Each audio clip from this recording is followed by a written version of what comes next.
Good morning, and thank you for joining us for our technical assistance webinar today for prospective applicants on the Workforce Opportunity for Rural Communities grant program. A few housekeeping items before we get started today. The first being that this webinar is being recorded, and we will add the recording to dra.gov/workforce as a resource.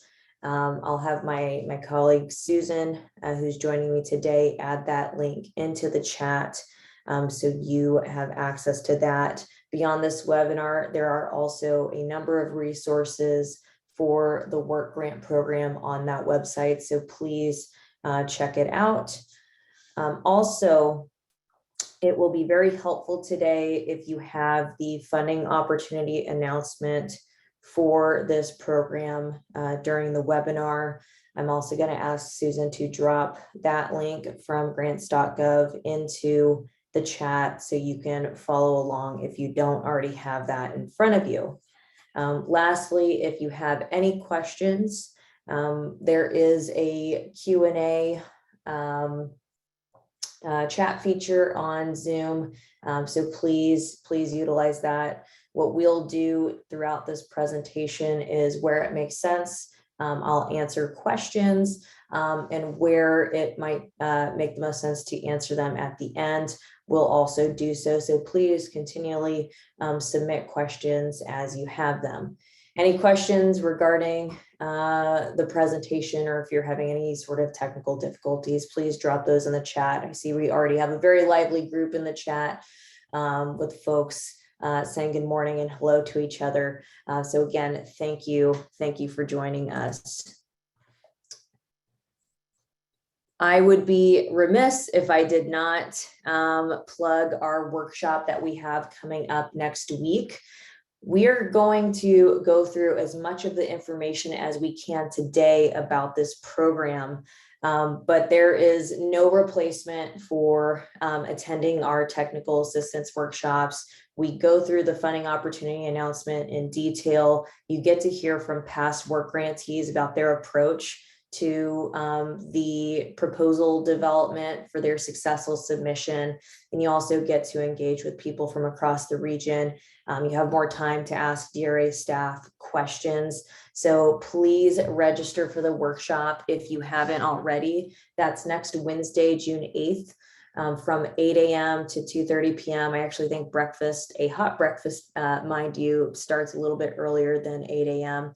We will be at the DoubleTree downtown Memphis. You see the address there on the screen. I will flag this is a change from the original hotel that we are going to be at. You may have received an email that said we are going to be at the Sheridan, which is down the street from this hotel. We will be at the DoubleTree downtown Memphis. All that information is online at dra.gov/workforce. It's on DRA's social media pages as well. Susan, if you can, please also drop the registration link for that workshop. I will add that DRA is covering lodging for all participants who need it on Tuesday, June 7th, so you can be there well rested for the workshop, and then we end in a timely manner so you can get home safely.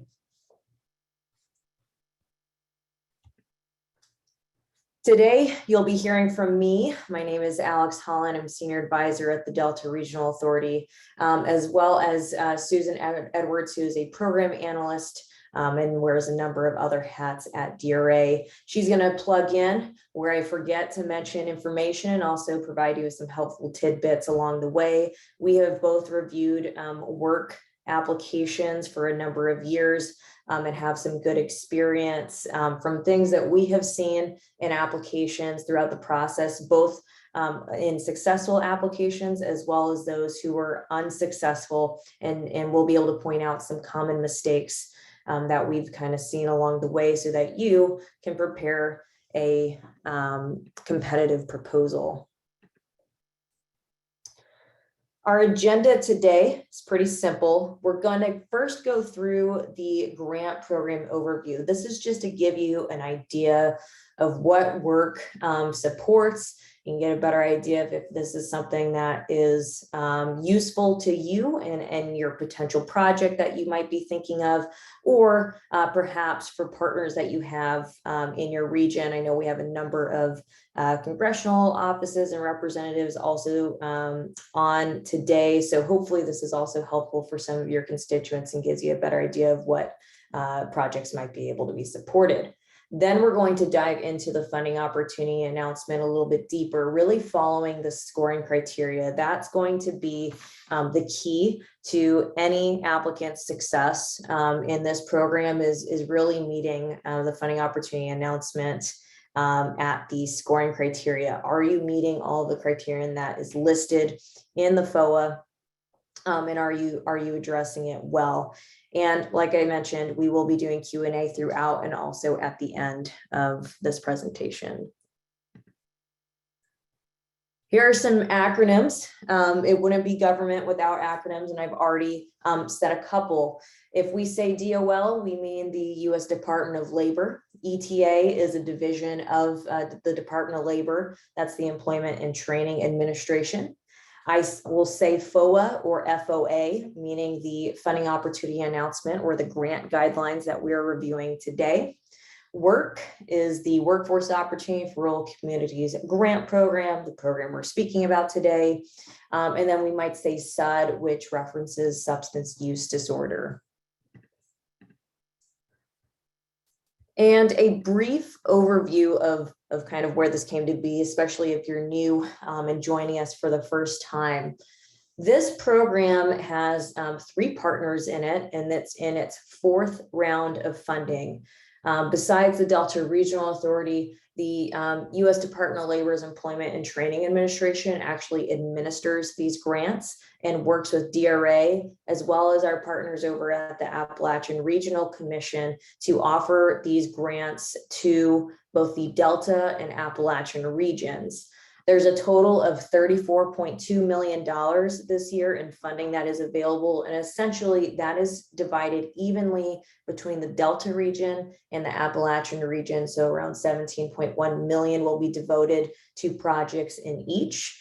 The award ceiling, or the maximum that any one applicant can receive, is 1.5 million, and the lowest amount, minimum amount that an applicant can receive is 150,000. There's no advantage to having a lower or higher funding request amount. Sometimes we get questions about that, but so long as you are asking for the resources that you need so that your project can be implemented successfully. For technical assistance, this is a big part of what DRA does, as well as ARC this year. Like I've already mentioned, and I will plug again, we are offering one regional workshop helping prospective applicants also get there by providing that lodging. We'll be in Memphis, Tennessee doing that.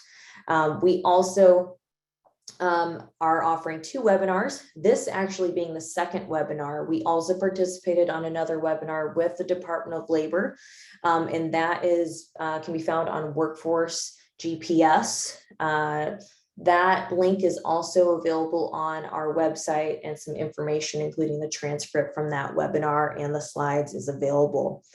DRA also offers post-award technical assistance for successful applicants.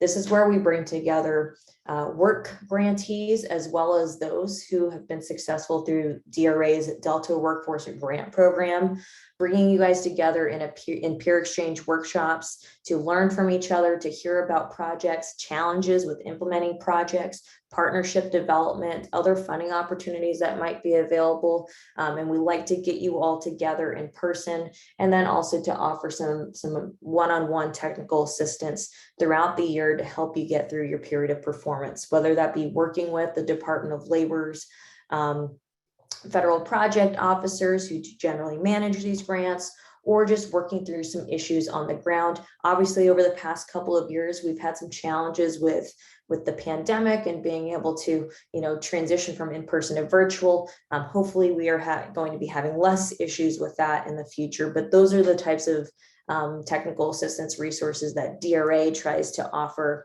to grantees. If you're unfunded by this program, another resource that DRA offers is just being able to kind of work through how you can develop a more competitive proposal in the future. So always please reach out to our team. We're willing to help you work through your proposal. So now we'll jump in, get into some of the specific details kind of governing this program, and then we'll jump into the actual scoring criteria, digging deeper into the funding opportunity announcement. I will primarily be running the presentation, and Susan will stop me when she has some things to offer in terms of what she has seen over the years in applications. So to get started with this process, please visit grants.gov. You'll be able to download all of those application materials. We want you to review that funding opportunity announcement in detail. Read it once, read it again, read it a third time. There's a lot of information in the FOA. So please review all the details. And also review the mandatory attachments. We'll go over those in detail, but it's really important to download those first. Also, for your organization that you're applying from, check your sam.gov registration. Make sure it is active. It must be active when you submit your application. And you also have to have your unique entity identifier. That's the UEI. We'll talk about that shortly, but that is actually replacing the DUNS number. So make sure you do these 3 things first. Hey, Alex. Yes. On the FOA, they have also added an amendment to the document. So make sure that everyone checks out the amendment as well. There's some changes in the language and the requirements, as well as some scoring changes. Yep, great add, Susan. One in particular that I will call out is there is a point adjustment. If you were reading the FOA and you haven't read the amendment, you might have added up the points for the project results and sustainability section. They had to make a change with the points in that section. So yes, please do refer to that. The amendment document is only 2 pages. And there are times when they do update the grants.gov page to add these amendments, and we'll make sure that we're updating our website as well with that information. For application submission, these are very important. This is a very important date to remember. July 8th is when these proposals are due. No later than 10:59 Central Time. You'll notice it says 11:59 p.m. Eastern Time. Please don't get that time messed up. They will not accept late applications, even if it's by a minute, doesn't matter. And also there will be no hard copy submissions. Everything must be submitted through grants.gov. So make sure you go through the process of making sure you're registered on grants.gov. That is different than sam.gov. So that you can submit your application in time. I will also say, and I know that some applicants in the past have iterated this too, please submit your application before the actual deadline. If you wait until same day, hours before, you will likely run into technical difficulties. It's Murphy's Law. So please submit early if you can. So diving into the funding opportunity description, if you are following along, that begins on page 3 of the FOA. The program purpose has changed slightly. And so I want you to all be mindful of this when you're thinking about your projects. The new program purpose is to create economic mobility, address historic inequities for marginalized communities of color and other underserved and underrepresented communities, and to produce high quality employment for workers who reside in the Appalachia and Delta regions, enabling them to remain and thrive in these communities. I will mention that the addressing historic inequities for marginalized communities is the newest piece of this program purpose. You might have remembered that we used to have what was called the program goal. So some of the vernacular has changed a bit here. So please consider that as you're putting together your proposals. Ultimately, The WORC Initiative is designed to address persistent economic distress by aligning community-led economic and workforce development strategies and activities to ensure long-term economic resilience and enable dislocated and other workers in the regions to succeed in current and future job opportunities. Ultimately, we want people who are traditionally underserved to be trained and placed into high quality careers that are sustainable with good family wages for them.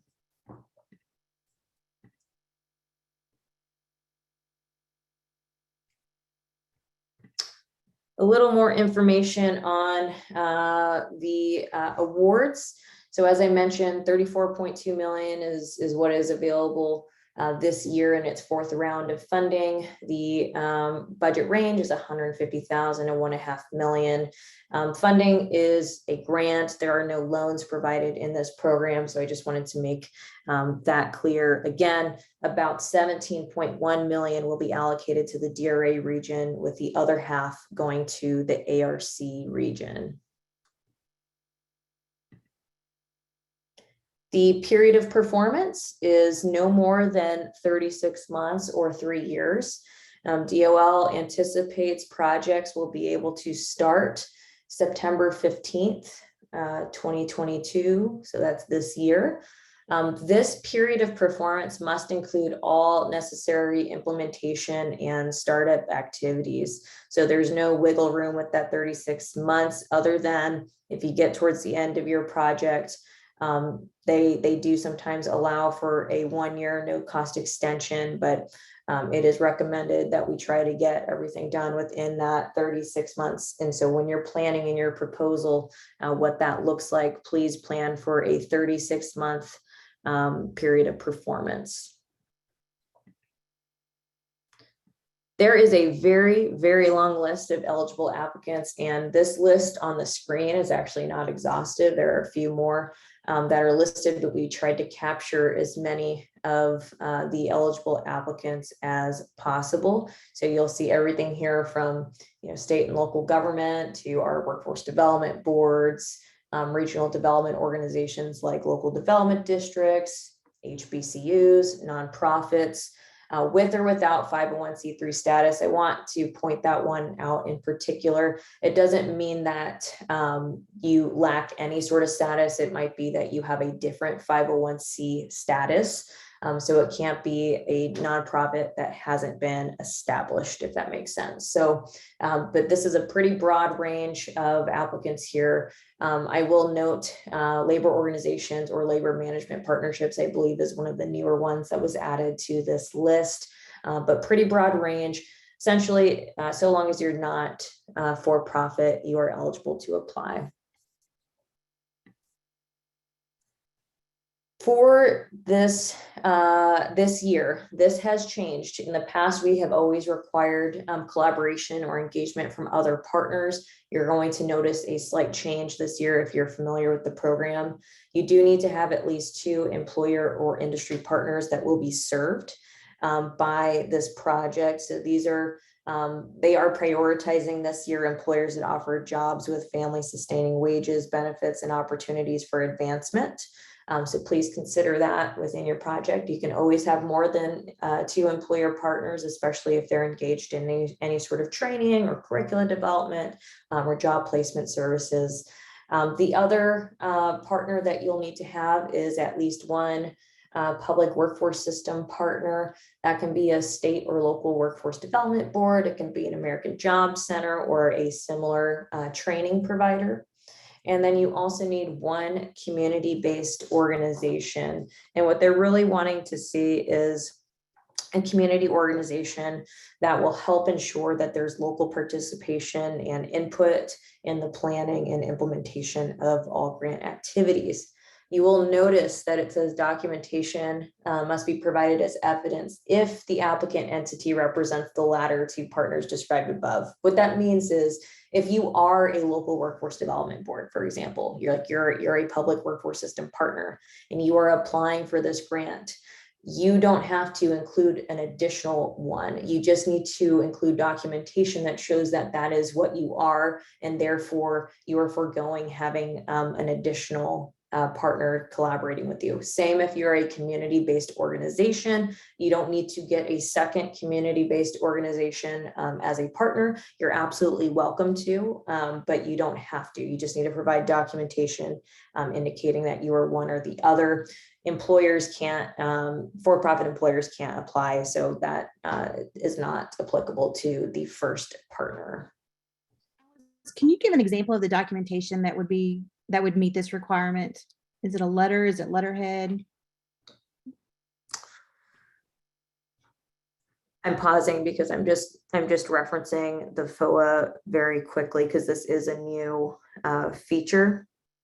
It says in the FOA, and if you're following along, it's on page 5, except where the applicant is itself one of these organizations, an applicant which is itself a community organization must provide documentation of its work in the community and is not required to partner with an additional community organization. So what I would say, because that language is also very similar for the public workforce system partner, is that when you're explaining your capacity and you're also in the partnership roles that you're explaining, just indicating the type of organization that you are and maybe having a statement that says that you are not including an additional community-based organization as you are one. These are the things that you do as a community-based organization, et cetera.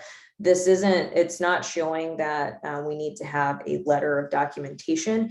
If you feel that you need to get your point across in that way, you can certainly add that as an attachment, but I'm not saying that that is required.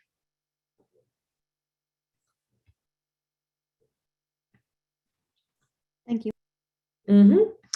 Okay, so some additional eligibility information. I imagine that since we are DRA, that most of you are in the Delta region, but we do reference the Appalachian region for those of you who are joining us from outside the region. Again, this year, applicants must demonstrate that you are serving eligible participants who live in either the DRA or ARC regions. You do have to indicate which region you're competing for. That is because we split the money in half and not for any other reason. If you have the majority of, or I should back up. If you are serving both the DRA and ARC regions, just choose where you have the majority of your participants living. That may happen in places like Mississippi or Alabama, potentially Tennessee. Please indicate which region you are working in. Also, applicants are able to offer training for jobs outside of the DRA or ARC region, for example, for like remote work, but you must clearly demonstrate that trainees will be able to be employed in these occupations that will not require relocation outside of the DRA or ARC region. So if it is something that is remote work, because you have partnered with, a national employer that allows for remote work and they don't have to relocate, that is fine. If the training occurs outside of the region, that is fine. Again, so long as people can live and thrive in the region, that is what the work grants require.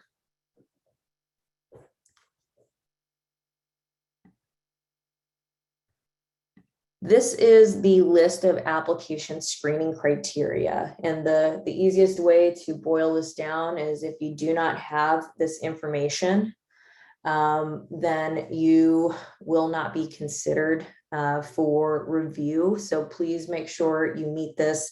Again, if you're following along, this is on page 6 of the FOA.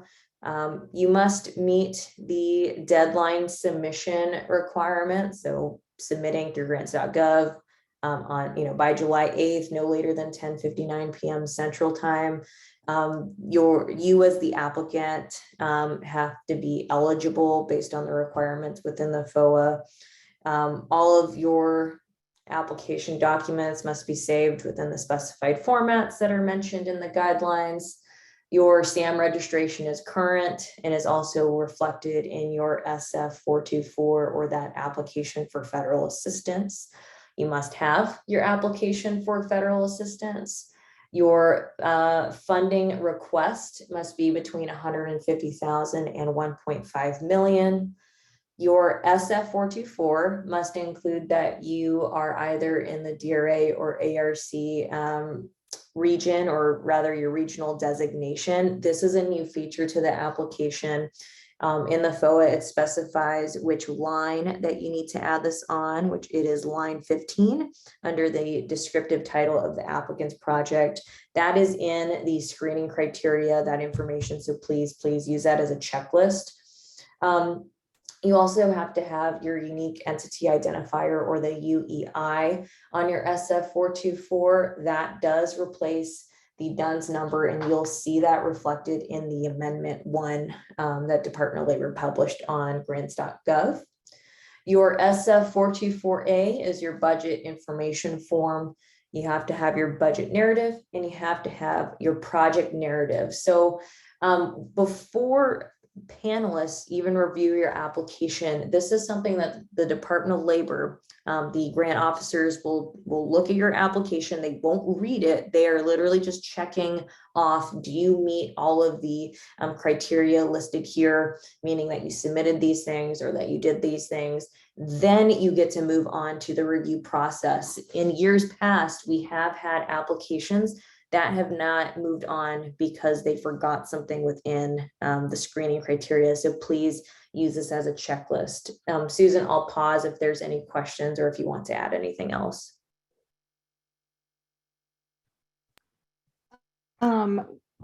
One question is, the company making the application is outside the region. However, the area where we are focusing is in the region. Does this present a problem? And I know you're going to address it later on, but if you want to do a quick overview right now. No, it does not. So you are able to be outside of the region if you're the applicant. We have had applicants in the past who were awarded who were outside of the region, but services must be provided to the eligible participants on the ground, and your employer partners need to be more willing to hire people within the region so that they're able to, again, remain in the DRA or ARC regions. Another question we have is, will DRA be using the definition of rural based on USDA road mapper? And that means a population of 35,000. Oh, great question. I do think that the title is a little bit misleading with the WORC grant program. So I know it says workforce opportunity for rural communities. It is not only for rural communities. We have had awards in places that are not considered rural. There is no limitation for population. So please disregard that.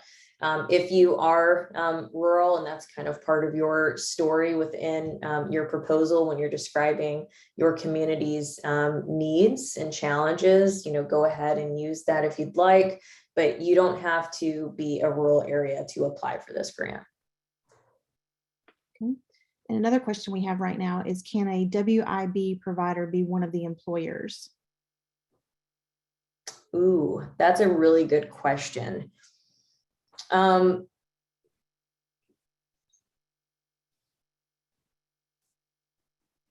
And when you say, I guess I'm going to want some more information on that question. I might have to keep going before I get that information. Okay. But would that be that the WIB is actually hiring these people, or that they would be assisting with job placement activities? Because if it's the latter, they won't see that as you being the employer. They'll just see you as being a partner.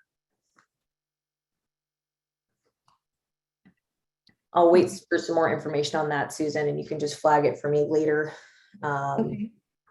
Okay. Moving on to cost sharing and leveraged resources. Great news. This is a grant program that does not require cost sharing or matching funds. It's always encouraged for projects that are submitted to have leveraged resources, whether that be cash or in kind. And a lot of that can be described in, the partners' roles of what they are contributing to the project, but you won't get any additional points for that. I just want to make sure that's very clear. There's no match required, but being able to document any sort of leveraged resources, of course, will help kind of paint the picture for the reviewers of what your project is likely to do, and also might demonstrate some sustainability. So any resources beyond what the federal funding request would be considered leveraged resources. Again, whether that be cash from partners or other grants, or it be in-kind services that your partners are contributing to the project.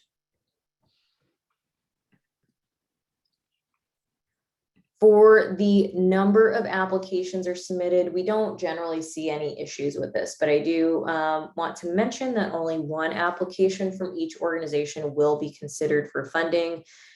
If multiple applications from your organization are submitted, only the most recently received application will be considered for review. So don't accidentally submit twice.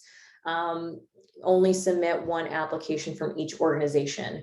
A question that generally comes up is about partners. A lot of times employers or other training providers are asked to be partners on applications, and more than one generally as well. Partners can be on multiple applications. That does not matter.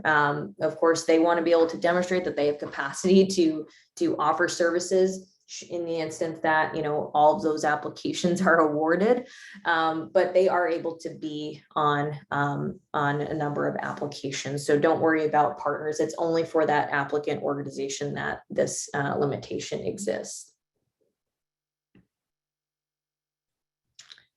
For the eligible participants, what we're referring to is those individuals who will be trained as a result of these grants. So we have three categories here that really cover the majority of participants who would want to partake in this. The first is new entrants, or what will be called in the FOA new entrants to the workforce. Those are individuals who have never worked before, or they have been out of the workforce long enough that they it would be as if they are entering the workforce for the first time.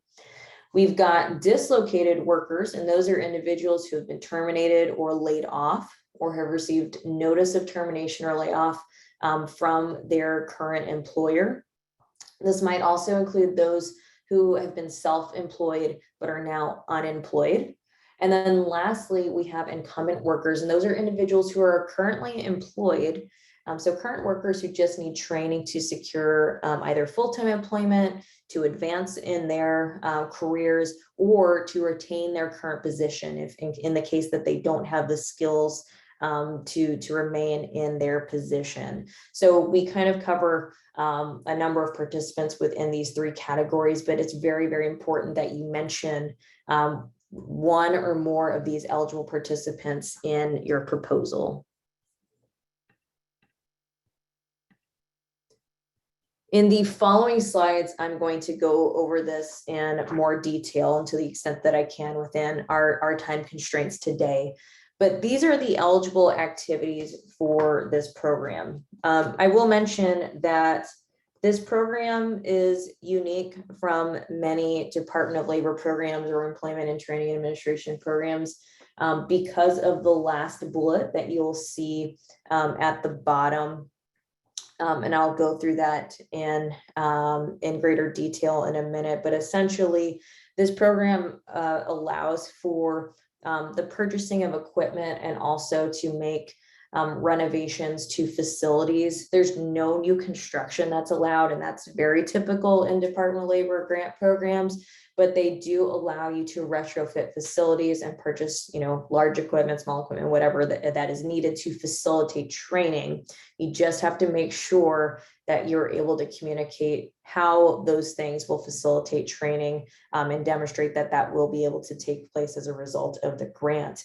But we have everything here from training and work-based learning models to other employment-related activities, innovative service delivery strategies, participant support services, employer support services, and new to this year's FOA is strategic planning for economic transformation. So this isn't only doing strategic planning, but it allows for some strategic planning to happen before the project is implemented, throughout, towards the end, that would allow the project to be successful and sustainable. So the first Eligible activity is training and work-based learning models, and this can be boiled down to these two main components here. Work-based learning, such as registered apprenticeships, customized training programs, especially if you're working with employers, you might need specific skill sets for their workers. Incumbent worker training, on-the-job training, internships, or other similar work experiences is eligible, as well as your traditional classroom or virtual training. All of these things would be considered eligible activities within this program and are generally the most common. Other employment related activities, again, if you're following, I am on page 9 of the FOA, but this can include in-depth participant assessment and evaluation to identify any sort of barriers to employment, as well as to develop individual employment plans for participants. Career planning is eligible, as well as job coaching and job matching services, and also employability skills training, more of your soft skills training that might occur in addition to hard skills training. Innovative service delivery strategies. This can include a number of things, but ultimately these aim to overcome existing challenges that might exist in the region. For example, broadband connectivity. And it might include the application of new business models, products, services, technology, or capital improvements and equipment. One example might be virtual reality. It might be mobile training units, but this is a way to kind of meet the needs of folks in the region who might not otherwise be able to attain training within their own communities. So we have had projects in the past that have done a number of things within this category. Those are also eligible. Expenses, as well as offering online or hybrid training, again, allowing some flexibility, especially for people who might be currently working in a current role or might only be able to do training on their own time.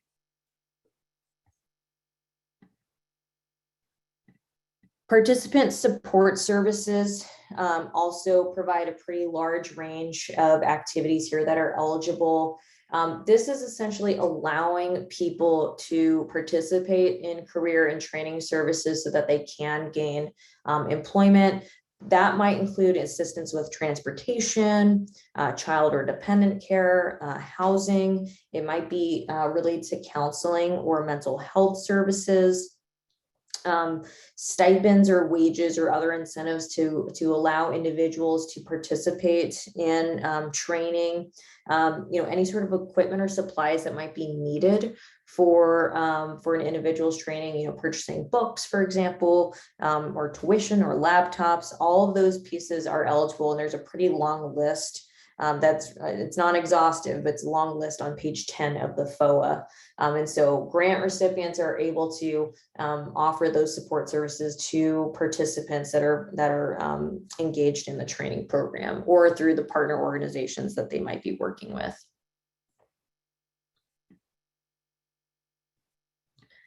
Employer support services, this has been an eligible activity in all rounds of this program, because ultimately we not only want to meet the needs of our workforce, whether they be employed, underemployed, or unemployed, we also ultimately want to meet the needs of employers in the area so that they can continue to also grow and thrive in the region. And so there's an emphasis on supporting small and medium-sized employers who oftentimes can't afford to train their workforce, or maybe can't afford to dedicate staff to do that, or finances to do that. And so this allows you to really engage with some of those employers. You can focus on individual employers, or you can focus on an entire industry, being able to meet the needs of employers.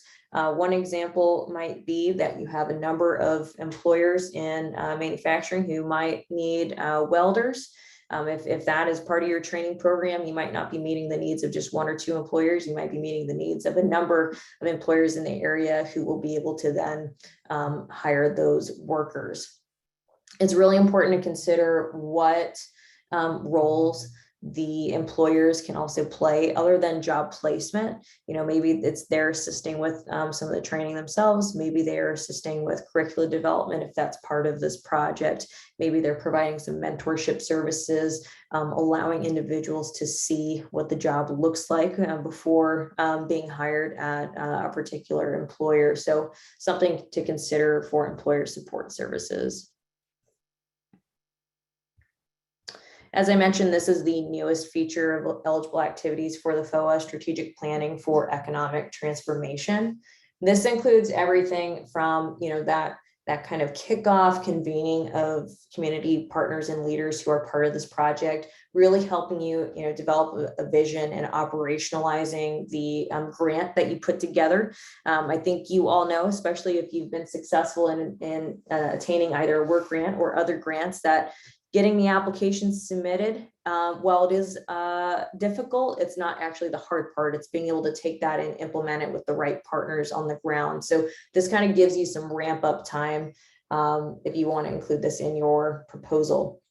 You're able to conduct some data analysis, taking a look at the labor market, taking a look at some of the economic indicators that might be important to your project, making sure that you're aligning education, economic development, and workforce strategies within your project, and also looking long-term, identifying resources that will help you sustain your project beyond the grant period. That is something that you'll need to demonstrate within your proposal, but this is also a good way within your project to have some resources that would allow for some of that long-term planning to occur.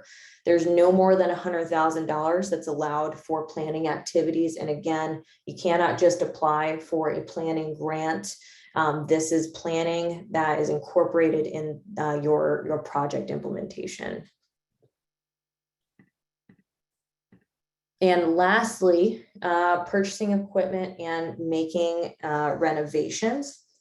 You will see more about this in the FOA on page 13, but this allows for capital expenditures such as the purchase of equipment or capital improvements. So that might be improvements to buildings or equipment that you already have. It might be alterations or renovations to your building or facility or equipment that already exists. This is also your category for leasing space for training, education, and related activities if you don't already have space. Again, no new construction is allowed in this grant, so please be aware of that. You can retrofit and you can purchase equipment, but you cannot do any new construction. There is generally a limit to this category when it comes to your budget. On page 14 of the FOA, you'll see that it says midway down, generally ETA encourages proposed work projects to limit allowable equipment purchases or renovations to no more than 50% of the project budget. However, where an applicant can successfully demonstrate that equipment purchases or renovations represent a critical component of the development of a necessary training facility or program, and other non-capital costs are supported by other federal or non-federal resources, an application may request to exceed the 50% threshold. What is very, very important here, and it continues to go on to say, is that it is incumbent upon the applicant to demonstrate how use of these funds for equipment purchases or renovations will facilitate necessary workforce training or other allowable service delivery workers. This would be included in your project narrative, really being able to connect the dots for reviewers who know nothing about your area, who know nothing about your project. How will that help facilitate training and job placement activities for the individuals that are participating in your program? All of these equipment and renovations costs have to be approved by the grant officer in advance. But that is often the case for all of these grants, is that there needs to be a secondary review even once you are awarded. So please be aware of that. I have seen in the past applications that have talked about, the use of these funds for this category, but it wasn't completely clear within the application what training then would occur in the facility. It really just talked about what the funding was going to be used for, which again was very, very important, but it didn't fully connect everything for the reviewers. So please be aware of that. I'll pause now, Susan, if there's any questions that I should answer now. Yes, we've had quite a few come in. The first one is, can the curriculum development be included in the grant request? It can, and I would also refer you back to the FOA on that piece, because with curriculum, Department of Labor is pretty adamant that all applicants check workforce GPS to see if curricula already exists. They want to make sure that you explain why a new curricula needs to be developed, and why it's necessary. Sometimes it's because employers in your area have very specific skills that they're looking for. There's maybe some niche skills that might need to be included within the training. And so being able to communicate that is going to be important, because they don't always want to fund curricular development. I know that this has been the case in the past. I do believe that some of this curricula then has to be, if it's paid for with public funds, then it has to be made public, so that other organizations across the country can use it as a public good, essentially, but just be mindful of that. Okay. Organizations that are serving both DRA and ARC areas, can we still submit an application to cover both areas? Our service has parishes in both blue and gray areas. They need to designate one commission or the other, correct?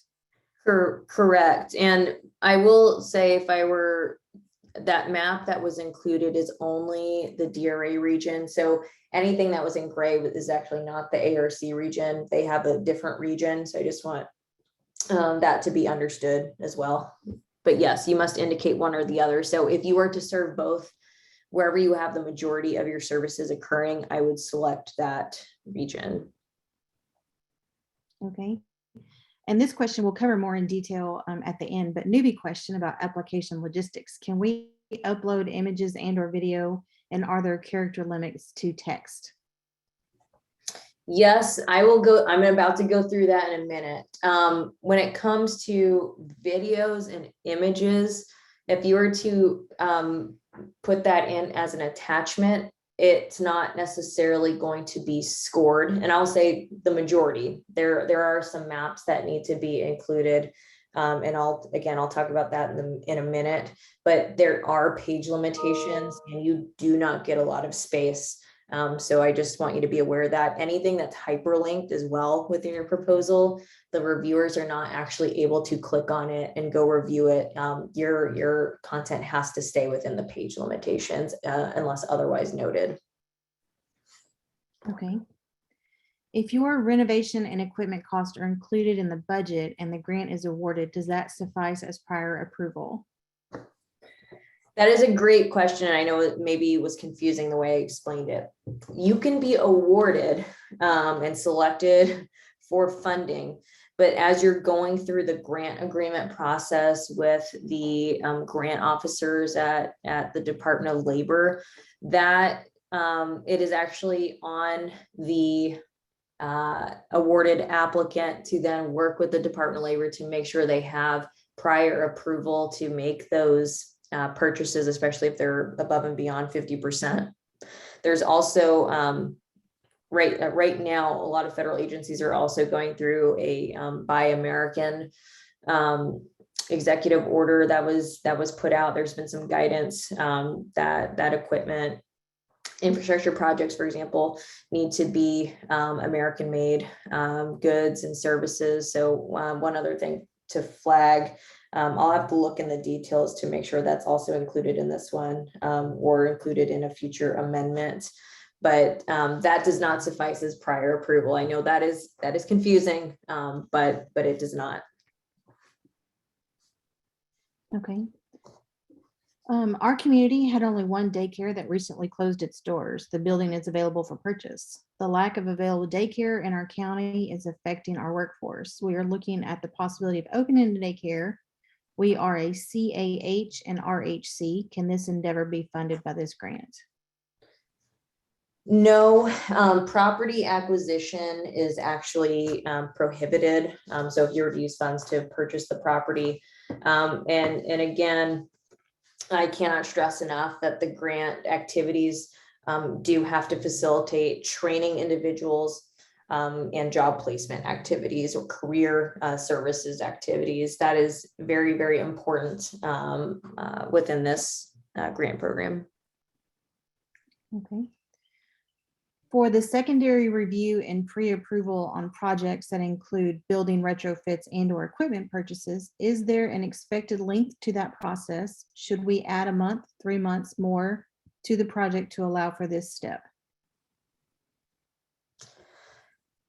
That is also a good question, and I'm sure it varies from applicant to applicant.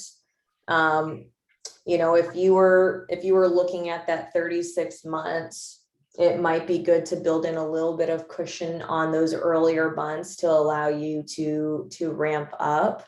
So, if these will be awarded no later than September 30, or obligated at least. So if you're wise, I'd probably give the next couple of months just to kind of to allow for those ramp up activities to happen, and maybe assume that more of your implementation would occur very late in the year or even into next year. So allow yourself a little bit of time and wiggle room within your timeline. And this one we've been asked several different ways, so I'm sure it's on a lot of people's mind. If the program trains participants, can the program pay wages and salaries to offset employers' cost to some degree? Yes, that is allowable, and that would be, I believe it's considered a participant support activity. Sorry if you hear me flipping through pages here. If you were to look on page 10, that's under participant support services, you'll notice on one of the bullet points, it says provision of stipends, wages, or other incentives to ensure select participants are able to participate in the program or to obtain or retain employment. There may be a limitation as to how much can be dedicated to that. That has been the case in the past. For example, 100% can be used for wages. It's actually cannot exceed 20% of the total grant award. It's at the bottom of that participant support services on page 10. Thank you, Susan. Perfect. So no more than 20% of your funding request. And approval from your grant officer. Correct. Okay, and one final question we have right now is, where on a GPS site can we search for previously developed curriculum? Let me, your FOA likely has a little more information on that, but I will, here it is. So it's actually a connection to Skills Commons. So I do apologize about that. I misspoke. Workforce GPS does provide a number of resources, and I do believe connects to this, but Skills Commons, so skillscommons.org is that online library of curriculum, as well as any sort of related training resources. Please take a look at that. That is all, like I said, that is all public. So you'll be able to find if there's any sort of curriculum that might be useful to your project.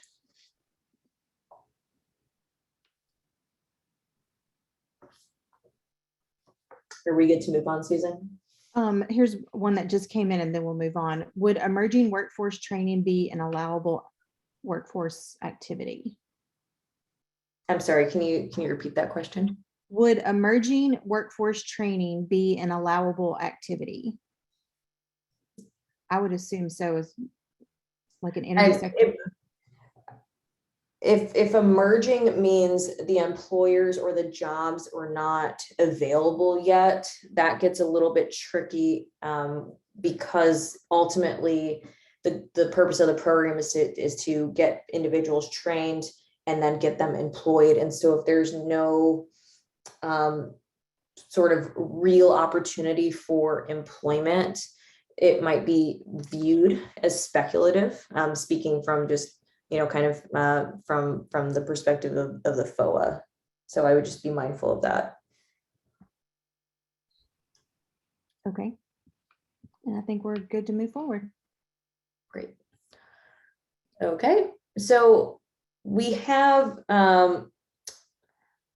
about I think 18-19 minutes or so to get through the rest of this presentation, which is why I'm going to emphasize that you please go to the workshop. This next section, we spend a lot more time at the workshop going through it. So I'm going to get through it for today for the purpose of this webinar, but I'll plug that you please sign up for the workshop.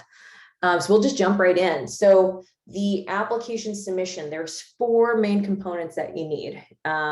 What you'll be submitting to grants.gov. The first being your SF-424, that's the application for federal assistance. If you've applied for federal grants before, you're very familiar with that form.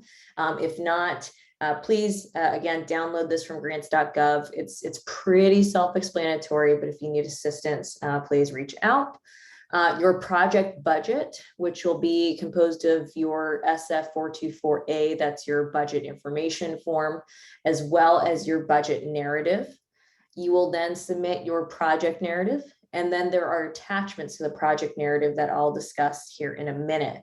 Please make sure that the funding amount that you have, that you're requesting, is consistent on all of these forms.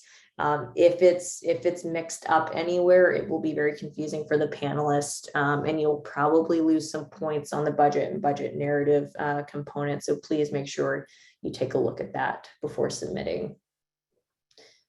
For your project narrative, I mean, this is the meat of your application. The scoring criteria has changed. So I want you to please take a look at that if you're familiar with past FOAs. You will have an abstract that's worth 2 points. Your statement of need is worth 18 points. The expected project results and sustainability is 28 points. Your project description, this is actually increased in from the past and is also the most points. That is worth 40 points. That's where you really get to tell your story about what you're going to do with the funding. Your organizational capacity and experience for project success is worth 10 points. And then the budget and budget narrative is worth 2 points. In total, you have 100 points that you can receive on the scored application. And one thing that I think is important to flag here is this is broken out into these key sections. They each have subsections generally that can be that you can review in the FOA beginning on page 19. But please address each element that's requested in the appropriate section. There are times when applicants will lose points, but because they explained something in one section that belonged in another section. I know it sounds silly, but make it as easy as possible for reviewers, and that will help you be more successful. For this project narrative, some important information here, and this is directly from the FOA. You must demonstrate your capability to implement the grant project in accordance with all the provisions of the FOA, all 59 pages. I know it's lengthy. You must provide a comprehensive framework and description of all aspects of the proposed project. Really make sure the reviewer understands what you're going to do with the funds and how that's going to impact individuals. Must be succinct, self-explanatory, and well organized so that reviewers can understand the proposed project. You kind of have to take yourself back a little bit. You understand your project really, really well because you're in it every single day. But again, Just remember that you're introducing this concept to somebody who has no idea who you are, your organization, what your community is all about, and the project that you're hoping to implement. So be very, very clear, well organized. Cannot emphasize that enough. Really make sure that you're making this as clear as possible to somebody who knows nothing about your project. This is the kicker. You only get 10 pages, double spaced, single-sided, 8.5 by 11-inch pages. So your normal page. You have Times New Roman 12-point font, 1-inch margins. If you do anything other than this, they will reformat your application and we'll put it in this format. And we have had applications in the past where we have then had to forego reading multiple pages of their proposal because they didn't follow these directions. They made their text smaller, they made their margins more narrow. Please, please, please do not do this. Also, if you have applied in the past, you may have remembered an old form that you were able to fill out, kind of like a template. That does not exist anymore. It didn't exist last round, but we still saw at least one applicant submit that. Please don't do that. This is just a proposal, start a Word document, and it is purely narrative form following this format. Susan, do you have any other comments on that? No, but we'll cover some things in common mistakes coming up. Great. All right, within your abstract, you'll remember this was optional in the past. This does receive 2 points on this round of funding, so please include this. It's a 2-page abstract summarizing your proposed project, including but not limited to the scope of the project and proposed outcomes. These items are the things that you need to include here. So everything from your name to the title, a brief summary of the project, as well as a description of the area to be served, the total number of participants projected to be enrolled in training or anticipated to obtain new or enhanced employment, and so on. All of these pieces are included in the FOA, and this is actually not kind of on the project narrative starting on page 19. This is actually towards the end where it mentions attachments, and I will try to find the page here. It is page 29, so you can reference what your abstract must include.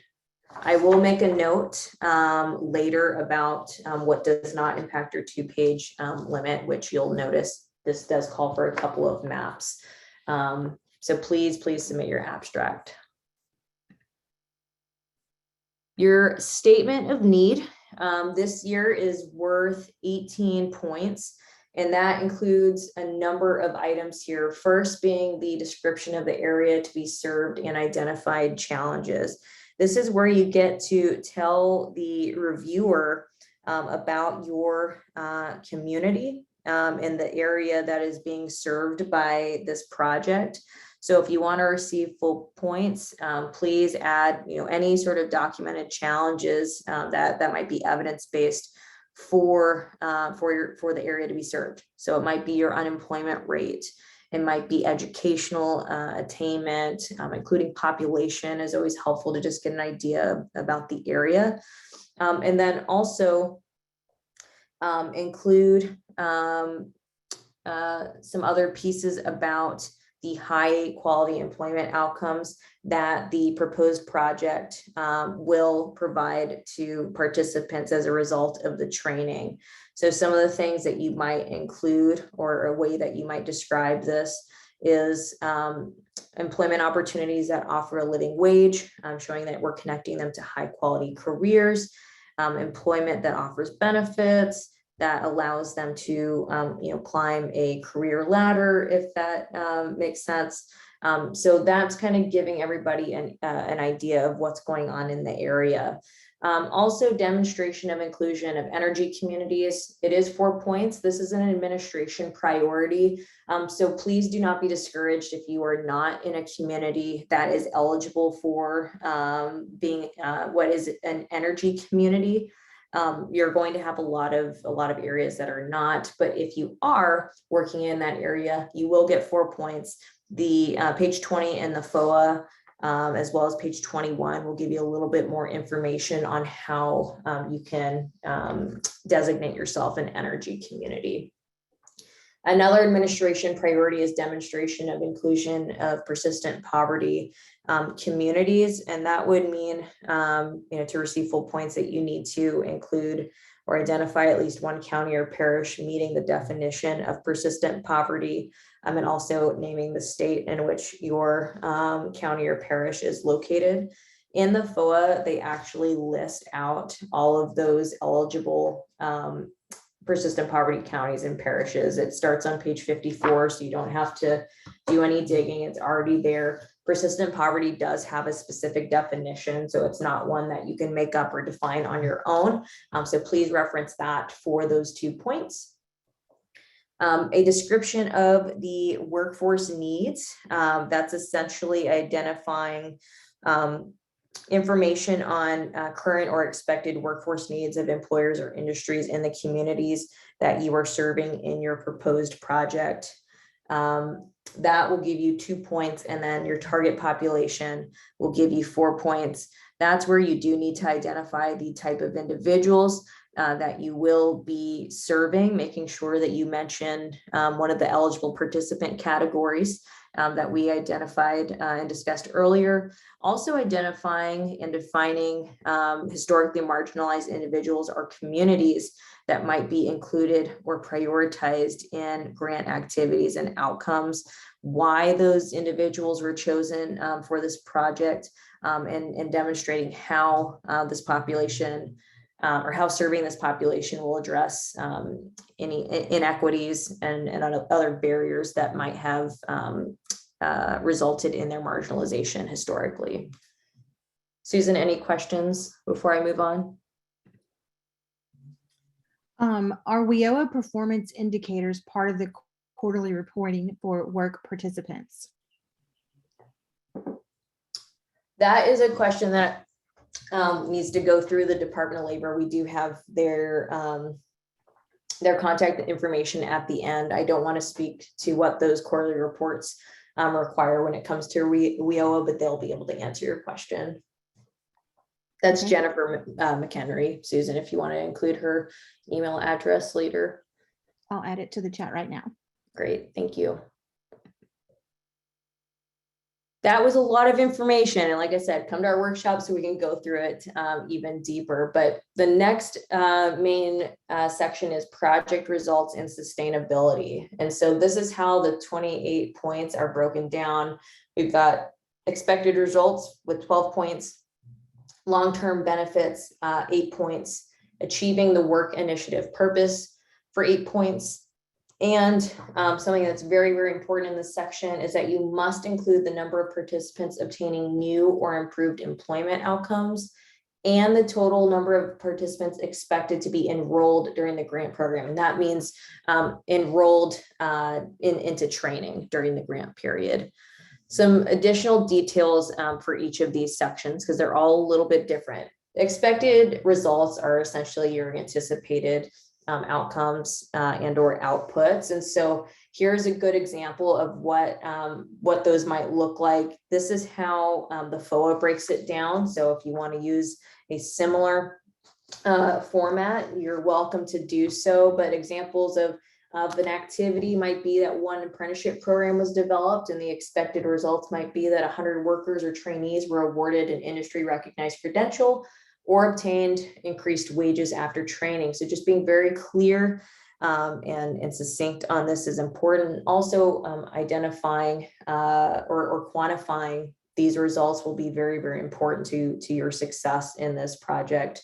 Having a lot of vague sort of expected results will not give you really good points in this section. So this is a really good example to look at. Long-term benefits or sustainability. These are the things that would occur after the grant period ends, and their economic impacts or workforce impacts that you might see as a result of your project Admittedly here, I feel like there is some vagueness to this, but making sure that you really understand how your project would impact the service area is important, and then being able to communicate that in a way that is more specific, but less specific than the expected results, if that makes sense. So you'll see some examples here. Increased income and benefits for workers and trainees, and equitable gains for participants from different subcommunities of historically marginalized populations, which also increases revenue generated by counties and towns as a result of job creation and or employment. So that is a very forward-thinking thing. We are training people, we're placing them in jobs so that they can be revenue generating citizens, tax paying citizens. And these are the things that we might see as a result of that. Achieving the work initiative purpose. So everything comes back to making sure that we're aligned with the purpose. This is just a reminder of what that purpose is defined as. And if you were to look on page 25, you'll start to see how you might be able to include some information in this section that would allude to you achieving the work initiative purpose in your project. So I invite you to take a look at those and really think about your specific project. How are you actually going to advance and address the work initiative purpose? The next section is the project description, and this is arguably the most important part of your application, because this is where you actually get to tell your story about what you're going to do. So we've got our project design, which is 30 points, project partnerships being 10 points. The project design includes a lot, and it starts on page 25 of the FOA and continues on to page 26. But essentially, this is where you get to talk about all the project activities and the implementation process for them, how they address the community needs and challenges that you've already mentioned in your statement of need, how it addresses employer demand or industry demand in the area, and also how it meets the needs of your labor market or your workforce that needs to be connected to this training and these jobs. Please define everything that you're going to do within your project design. Don't forget to include important aspects of it while talking about something else that maybe isn't as relevant within your project narrative. All of your project activities must align and be included within your project timeline. That is an attachment. All of your project activities should also be included in your budget narrative and vice versa. Sometimes we've seen project activities described, then we see the budget narrative, and all of a sudden there's new activities that are being funded within the budget narrative that weren't included in the project description. That's a big no-no. So please make sure everything is communicated in your project design as well as your timeline and narrative. Also, be able to demonstrate that you're going to be able to finish this in a timely manner. It's realistic. Don't put everything in there just because you think it'll sound better to reviewers. Making sure that it's realistic will be important, that you're able to finish within your 36 months period of performance, and you're also able to achieve your desired outcomes and results that you included in the previous section. Does your project actually do that? Again, any projects with capital expenditures, equipment, or curricular development, you must explain how this will facilitate training and job placement activities, even if the funding might not be paying for that. For example, if I'm a community college and I'm developing a new curriculum, that's what I need the funding for. But we've got students who are paying tuition to then join this program and go through the training. We have employers who are going to be participating in that. Our community college is also in kind offering some job placement and career services. You want to be able to connect all of those dots and not just talk about how you're going to develop the curricula. What is that ultimately then going to do?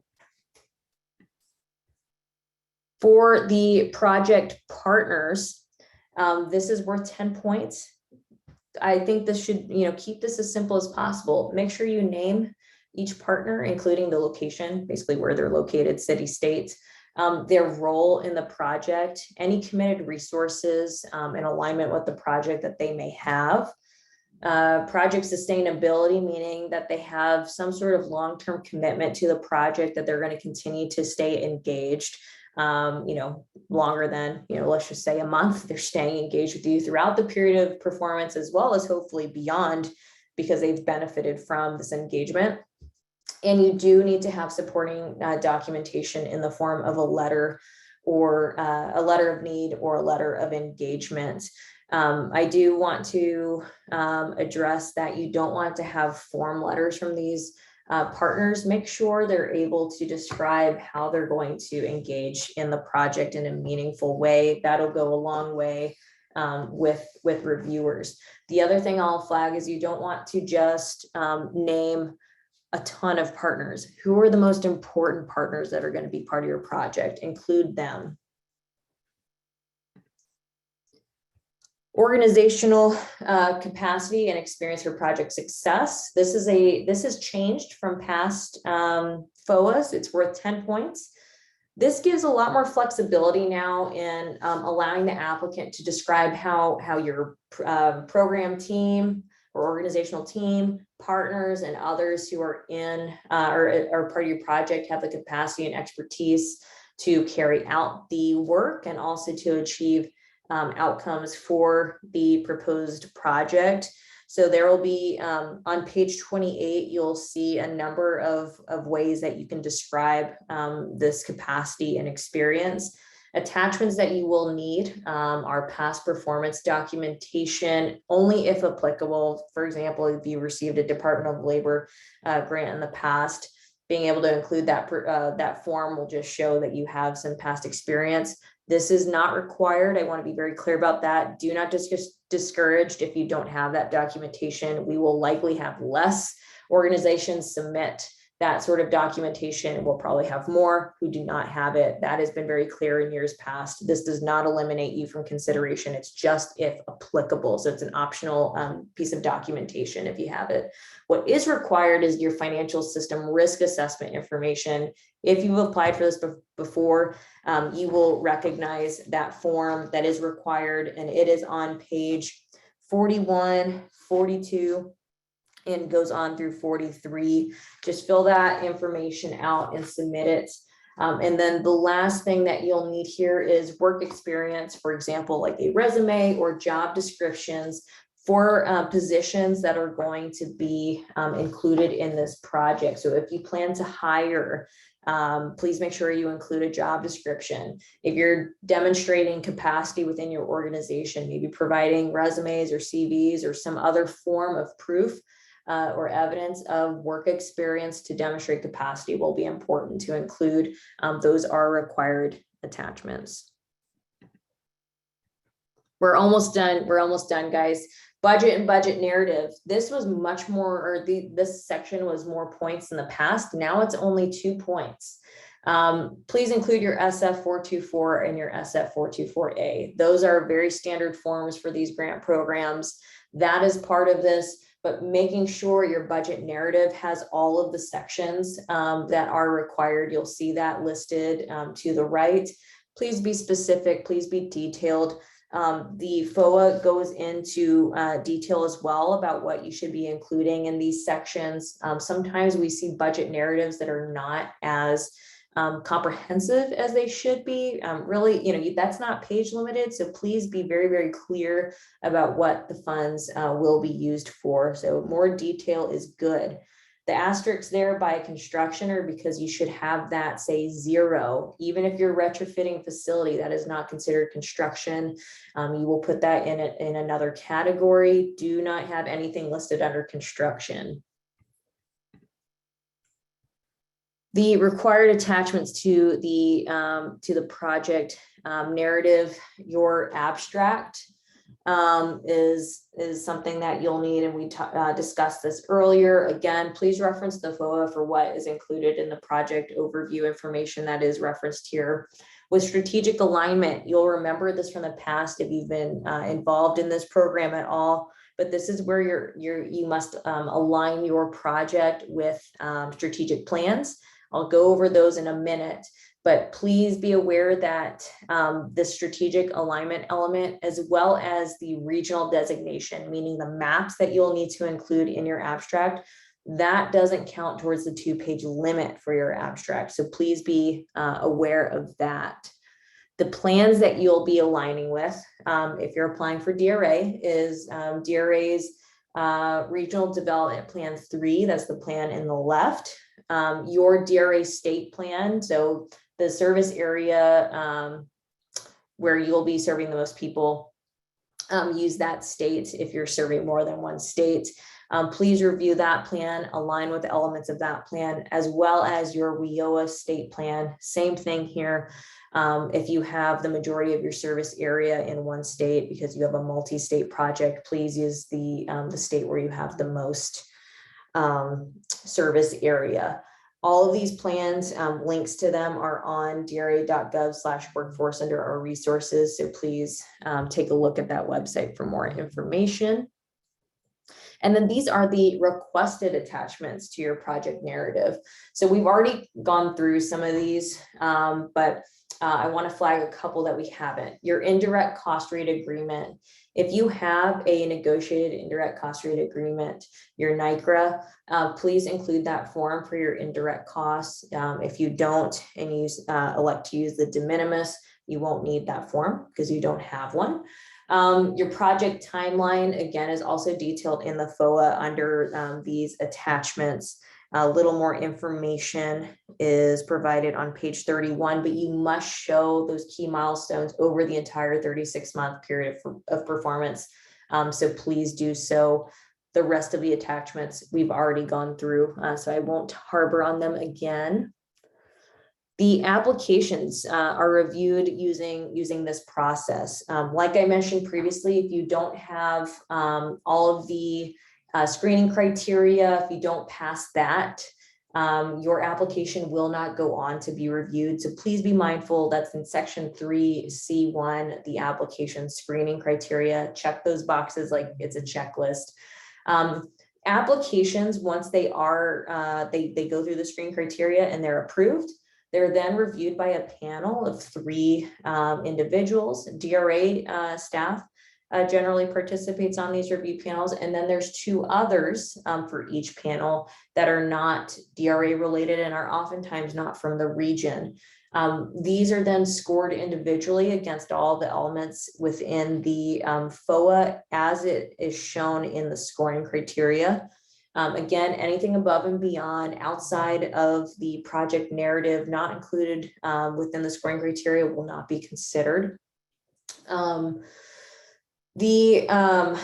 Those scores are then submitted, normalized, and go through the process that Department of Labor looks at to make sure that there's some geographic diversity and everything else in selection of awards, but it is a merit-based process. The total number of grants will definitely depend on how much funding is requested for these top applications, as well as the number of competitive applications that are received. They foresee about 30 grants total being awarded. So if you were to split that up equally between ARC and DRA, assuming that were the case, that would be 15 grants in the DRA region and 15 grants in the ARC region. But that is an approximate number, and just to give you an idea of what they foresee. And I'm going to pass it over to Susan just to go over a couple of common mistakes that we've seen in years past. Thank you, Alex. Like Alex said, there are 2 people that will not be familiar with the region on the review panel. So it's so important to follow the FOA requirements and the scoring criteria, which begins on page 14. Just go point by point when you're building your proposal. We often see project narratives that are a little confusing. They could be wordy. And I like to use the granny rule. If you've explained this to your grandmother and you have a blank stare and glassy eyes, go back and read it again, because everyone on the panel is not familiar with what you're trying to achieve. So you want to be as clear as you can and concise, because you do have limited space. One thing that reviewers don't like is using form letters from project and employment partners. We want to know specifically, what are they committing to? Are they committing to training, mentorship, curriculum development, what are those specifics that they want to contribute? Alex has mentioned this, also not aligning the project narrative to the description in the budget. We have seen multiple occasions where a budget item shows up, but we have not seen any of that in the project narrative or the description. You know, we've seen additional staff members added to a budget, but we have no resume for them or something along those lines. Failure to include key personnel resumes and job descriptions, that happens every single year, and it could be an oversight. We hope it's an oversight, but just make sure you pay attention to including those resumes and job descriptions. One thing we have noticed, particularly last year, is not naming your attachments with clear and direct file names. Keep in mind that each panel will be reviewing between 13 and 15 applications. And if you have budget as your file name, it can easily get lost along the way. We hope we do our best to not have that happen. Or something is not named properly and a reviewer say, well, I didn't get that document. Well, we have to go back and, make sure what was it named. So if you have a project description, I would encourage you to use your organization dash project description or organization dash budget to keep those things clear for your reviewers. Any questions on common mistakes? Alex, do you need to add anything to that? No, I think you covered most of it. So thank you for that. If you have questions, technical questions about the funding opportunity announcement, the FOA should be directed to Jennifer. She will try to be as helpful as she can. She will point out places in the FOA that you can find additional information. So there's her phone number and her email. If you have questions about, a potential project, we'd be happy to talk to you. Please send us an email at workforce@dra.gov. We'll try to set up some time with you if possible.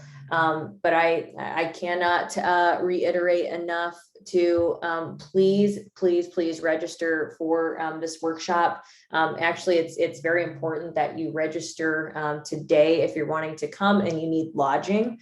Otherwise, we won't be able to provide that to you. So please register today for that. And with that, I'll take any questions that we maybe didn't address.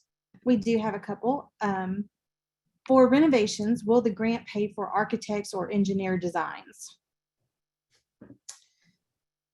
That is a great question. And actually, if you would give me a minute, I'm just going to reference the FOA. But if that were the case, I guess my question back would be, would the renovations ultimately end up being done? Because I imagine what you would be needing those services for is to get your construction documents for permitting and approvals prior to, I'm using construction, not as new construction, but for retrofitting the facility. Would it all be able to be finished in that 36-month period of performance? I think is something that you would need to ask yourself for that question, but let me just take a look to see that nothing is prohibited there in the section. And just so you're able to follow along, I am on page 13, looking under purchasing equipment and making renovations.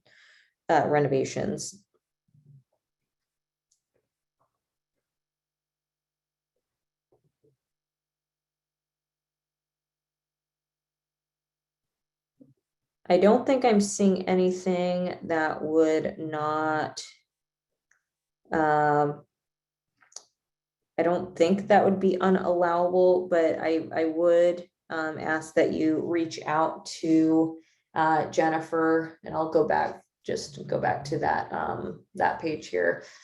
Please reach out to her. She may have some better information than I do, but just in looking at it, I'm not seeing anything that would prohibit that.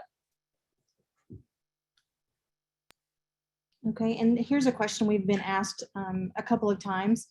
In the table of outcomes and, I'm not using the right word. I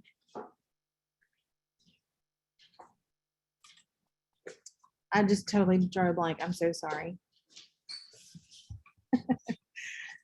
goals and Oh, the long-term benefits? yes, expected results. They changed the name on us, activities and expected results. Does that need to be double spaced or can those tables be single spaced? Everything, so everything needs to be, oh, I see what you're saying, like within the actual table. You may not actually want to put a table within your proposal, but just to follow along with the requirements of the FOA, I would still recommend double spaced. That may not make sense, for your purposes, but again, that actually is a good question that we might want to ask Jennifer at Department of Labor. Okay. Do we know if ARC is conducting a similar event? You know what? I don't know. I would go to their website at arc.gov, and they generally have some information. And actually, for everybody participating today, they also have some pretty good videos, like some one-on-ones on how to fill out like an SF424, for example. Susan, we can actually share that on our website too. I think that might be helpful if we don't already have it up there. But I don't know if they're doing an in-person event. They might be doing another webinar, but I'm not certain. Okay.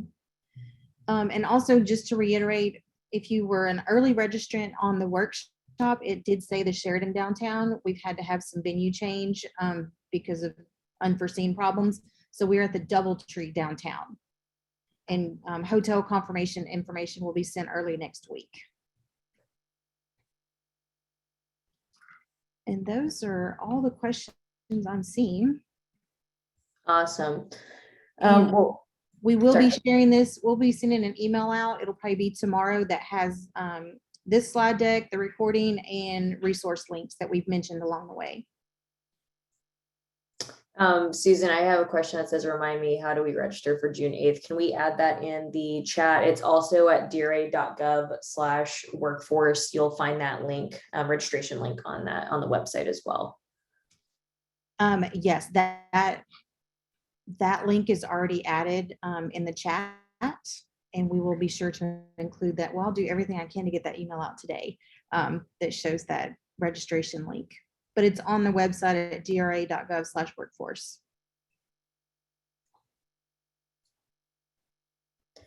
Perfect. Well, thank you everybody for tuning in today. I know it was a long webinar. We'll have this posted on the website for you as a resource. Please reach out to us if you have any questions. Register for the workshop. We hope to see you guys next week and can actually have a conversation face to face.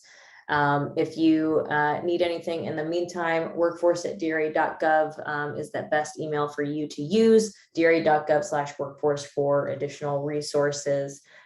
Thank you again, and we hope to see you next week. Thank you, everyone.